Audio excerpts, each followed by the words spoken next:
১৯৭১ সালের মহান মুক্তিযুদ্ধ ও স্বাধীনতার ঘোষণাকে ঘিরে আবারও নতুন বিতর্কে জামায়াতে ইসলামীর আমির ড শফিকুর রহমান চট্টগ্রামে এসে কর্নেল অলি আহমেদকে স্বাধীনতার ঘোষক আখ্যা দিয়ে বক্তব্য রাখায় সামাজিক যোগাযোগ মাধ্যম ও রাজনৈতিক অঙ্গনে নতুন বিতর্কের সৃষ্টি হয়েছে।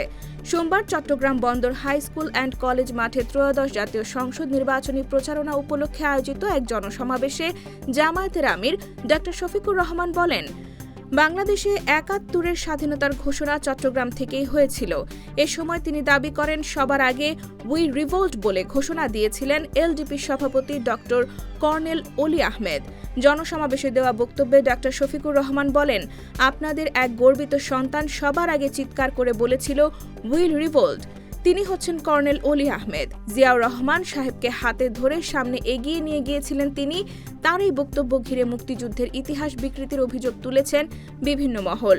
স্বাধীনতার ঘোষণার প্রশ্নে সুপ্রতিষ্ঠিত ঐতিহাসিক তথ্য উপেক্ষা করে কর্নেল অলিকে ঘোষক হিসেবে উপস্থাপন করায় সামাজিক যোগাযোগ মাধ্যম সহ রাজনৈতিক অঙ্গনে তীব্র প্রতিক্রিয়া দেখা দিয়েছে।